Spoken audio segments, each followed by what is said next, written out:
ఈ ఏడాది జరిగే టీ20 వరల్డ్ కప్ 2024కి ఇంకా 4 నెలల పైగా సమయం ఉంది. జూన్ 1న ఈ టీ20 వరల్డ్ కప్ గాను ఆరంభం కానుంది. కానీ ఇప్పుడే ఈ కప్లో ఆడే భారత్ జట్టుపై మైదానంలో బరిలో దిగే ప్లేయింగ్ 11పై చర్చ జోరందుకుంది. ఇప్పుడు ఇదే క్రికెట్లో వర్గాల్లో హాట్ టాపిక్గా మారిపోయింది. అంతర్జాతీయ పొట్టి ఫార్మాట్లో సత్తా చాటేందుకు చివరి అవకాశమైన ఆఫ్ఘనిస్తాన్తో సిరీస్ ముగిసింది. ఈ సిరీస్లో కొంతమంది ఆటగాళ్ల ప్రదర్శనపై స్పెషల్ ఫోకస్ కూడా కనిపించింది. తాజాగా కెప్టెన్ రోహిత్ శర్మ చేసిన వ్యాఖ్యలు కూడా చర్చకు దారితీశాయనే చెప్పుకోవాలి. ఇక జట్టు ఖరారు కాలేదు, కానీ కొంతమంది ఆటగాళ్లను తప్పించక తప్పదని హిట్మాన్ పేర్కొన్నాడు.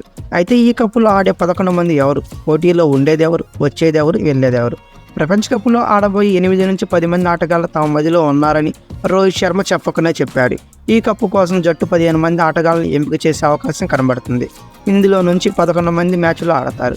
అయితే 25 నుంచి 30 మంది ఆటగాళ్లలో నుంచి ప్రపంచ కప్ జట్టుకు ఎంపిక చేసుకోవాలని రోహిత్ శర్మ చెప్పకనే చెప్పాడు. ముందుగా జట్టును ఎంపిక చేసే ఆటగాళ్లపై ఓ అంచనాకు రావాల్సి ఉంది. 14 నెలల తర్వాత ఆఫ్ఘనిస్తాన్తో సిరీస్లో తిరిగి టీ20లో పునరాగమనం చేసిన రోహిత్ శర్మ, విరాట్ కోహ్లీ ఈ పొట్టి కప్పులో ఆడడం ఖాయమనే తెలిసిపోయింది. ఇక గాయాల నుంచి కోలుకొని ఐపీఎల్లో సత్తా చాటితే హార్దిక్ పాండ్యా, సూర్యకుమార్ యాదవ్తో పాటు రిషబ్ పంత్ కూడా తిరిగి జట్టులోకి వచ్చారని చెప్పవచ్చు. ఇక ప్రధాన ప్లేసర్లుగా బుమ్రా, షమి, సిరాజ్ ఆడటం పక్క. కాకపోతే షమి ఫిట్నెస్ నిరూపించుకోవాల్సిన అవసరం ఉంది. ఇక ఫినిషర్గా రింకు సింగ్ ఆడే ఛాన్సెస్ 99.99% ఉందని చెప్పాలి. ఇక స్పిన్నర్లుగా కుల్దీప్ యాదవ్, రవీంద్ర జడేజా, అక్షర్ పటేల్ ఈ మెగా టోర్నీ కోసం ఎంపిక చేసే జట్టులో చోటు దక్కించుకోవచ్చు. ఇక యశస్వి జైస్వాల్, శుభమాన్ గిల్, అలాగే జితేష్ శర్మ, హర్షదీప్ సింగ్ జట్టులోకి వచ్చే అవకాశాలు కనబడుతున్నాయి. ఇక పైన పేర్కొన్న ఆటగాళ్లే కాకుండా ఐపీఎల్లో సత్తా చాటే వాళ్ళు కూడా జట్టులోకి వచ్చినా ఆశ్చర్యపోనవసరం లేదు. ఇక ఆఫ్ఘనిస్తాన్తో సిరీస్లో రాణించిన ఆల్రౌండర్లు శివన్ దుబే, వాషింగ్టన్ సుందర్తో పాటు వికెట్ కీపర్ జితేష్ శర్మ, హైదరాబాదీ కుర్రోడు తిలక్ వర్మ తలుపులు తెరిచే అవకాశాలు కనబడుతున్నాయి. ఇక ఆఫ్ఘనిస్తాన్తో సిరీస్లో ముఖేష్ కుమార్, ఆవేష్ ఖాన్, రవి బిష్ణోపై ఆకట్టుకోలేకపోయారనే చెప్పాలి. ముఖేష్ కుమార్ 9.80 ఎకానమీతో, బిష్ణోయ్ 10.18 ఎకానమీతో, ఆవేష్ ఖాన్ అయితే ఏకంగా 14 ఎకానమీతో పరుగులు ఇచ్చేసుకున్నారు. ఈ ముగ్గురు కలిపి 25 ఓవర్లు వేసి 5 వికెట్లు మాత్రమే పడగొట్టారు. ఇక ఐపీఎల్లో వీళ్ళ ప్రదర్శన అద్భుతంగా ఉంటే తప్ప వీళ్ళని తీసుకునే ఆస్కారం అయితే లేదనే చెప్పాలి.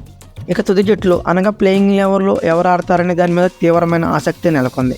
ఇక ఓపెనర్గా ఒక ఓపెనర్ వచ్చి రోహిత్ శర్మ ఆడతానని మనకు తెలిసిందే. ఇక అతనితో కలిసి ఇన్నింగ్స్ ఆరంభించేది ఎవరు? యశస్వి జైస్వాల్, శుభ్మన్ గిల్. వీళ్ళిద్దరి మధ్య చాలా పోటీ ఉంది అని చెప్పుకోవాలి. వీళ్ళిద్దరూ పోల్చి చూస్తే ఎస్ఎస్సికి ఎక్కువ అవకాశాలు ఉన్నాయి. ఎందుకంటే లెఫ్ట్ అండ్ రైట్ కాంబినేషను, అదీగాక జైస్వాల్ టీ20 ఫార్మాట్లో దూకుడుగా ఆడగలరు కాబట్టి అతని మీద ఆసక్తి చూపే అవకాశాలు ఉన్నాయి. ఇక థర్డ్ ప్లేస్లో యాజ్ యూజువల్గా విరాట్ కోహ్లీని ఆడతాడు.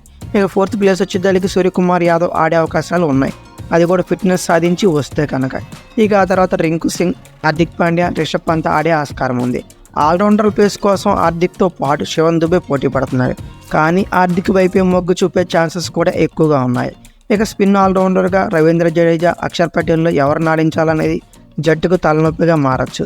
మరో స్పిన్నర్గా కుల్దీప్ యాదవ్కి ఓటు వేసే వీలుంది. ఇక ఇద్దరు స్పెషలిస్ట్ పేసర్లుగా బుమ్రా, సిరాజ్, షమీల్ని రొటేట్ చేసే అవకాశాలు కనబడుతున్నాయి. కానీ ఐపీఎల్ తర్వాత ఈ సమీకరణాలు మారిపోయినా ఆశ్చర్యపోనవసరం లేదు. ఈ లీగ్తో ప్రపంచ కప్ ఎంపిక చేసే టీమిండియాపై తుది నిర్ణయానికి వచ్చే ఆస్కారం అయితే ఉంది. ఇక జూన్లో జరగబోయే ఐసీసీ టీ20 వరల్డ్ కప్ గాను మీ నుండి స్క్వాడ్ ఎలా ఉండబోతుంది, ప్లేయింగ్ 11 ఎలా ఉండబోతుందని ఊహించుకుంటున్నారో దాన్ని కామెంట్ బాక్స్లో పిన్ చేయండి. అలాగే ఈ వీడియో కనుక మీకు నచ్చితే like, share and comment plus subscribe కూడా చేసుకోండి.